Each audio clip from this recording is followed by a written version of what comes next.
Over time, there has been much speculation as to whether or not mass media has fully utilized its potential to engage, educate, and captivate its audience.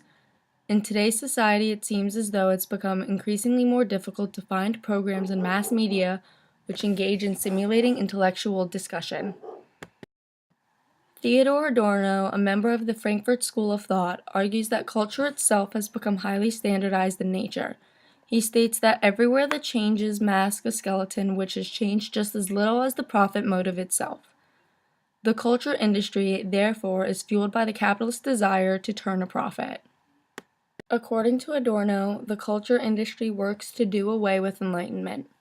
The culture industry's power, as Adorno puts it, stems from its knack for replacing the ability of its audience members to think independently with conformity to societal ideals and norms by hiding behind the facade of conflict resolution. Mass culture, as Adorno sees it, infantilizes its audience by assuming their ignorance and inability to think critically. It makes adults into 11-year-olds and creates products founded on this assumption that the highest intellectual level its viewers can digest is that of a child. While Walter Benjamin agrees that mass culture does, in fact, treat its audience as children, he takes a more optimistic stance than Adorno. As Benjamin sees it, mass culture, specifically the radio, possesses an amazing potential to transform the minds of its audience.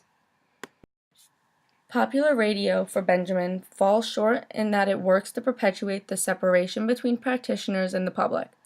Instead of presenting its audience with content to which they can critically respond to, the radio presents information that the public neither fully understands nor feels capable to respond to because of a lack of expertise. Because of their lack of ability to participate, audiences just turn the program off without ever really engaging with it. If radio, however, gave its audience critical thinking tools, then it would not only improve the standard of its programs, but would win listeners over to its side by appealing to them as experts.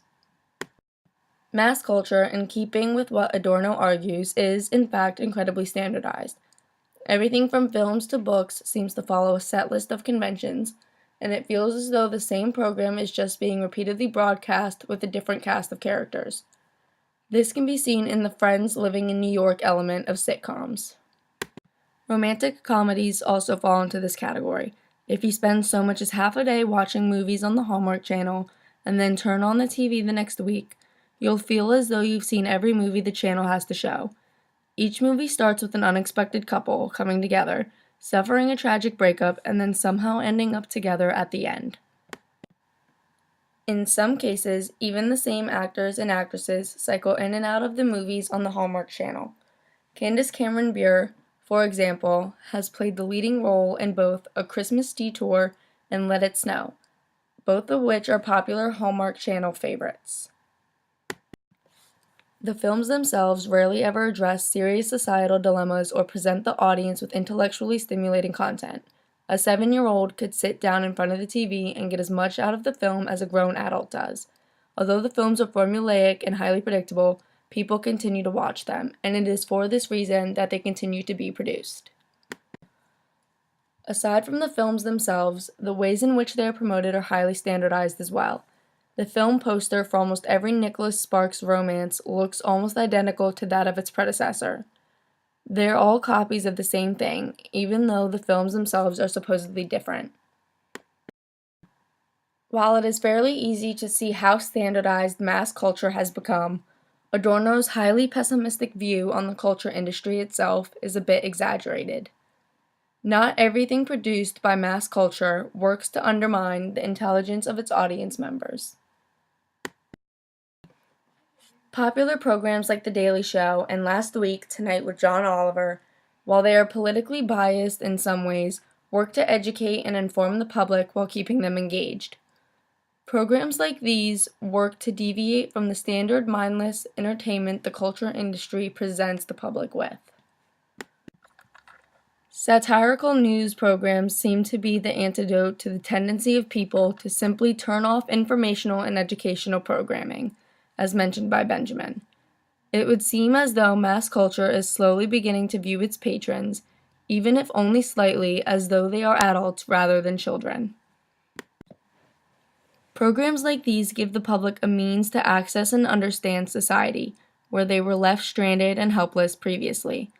However, while programs that encourage societal awareness are popping up more frequently, programming that imparts upon its audience the tools necessary for aesthetic awareness remains sparse or hidden.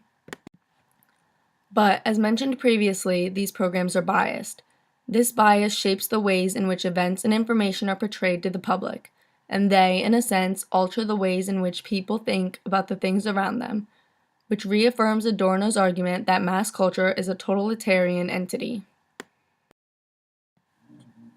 Generally, more unbiased sources of public information, like NPR, tend to fall into the trap Benjamin mentions, where the audience feels uninformed and therefore disengages from the program and turns it off. Or, in some cases, switches to something less stimulating, like a top 40 hit station. In this sense, it would seem as though the culture industry is at a crossroads. Informing and entertaining the audience while remaining unbiased and maintaining the seriousness of the issue has proven to be increasingly more difficult, and there is still work to be done. While locating intellectually stimulating programs does take time, there are a number of them out there on networks like the Discovery Channel. However, many of the programs are made standardized in nature and biased, and in many cases, networks stray from serious and informative programming altogether.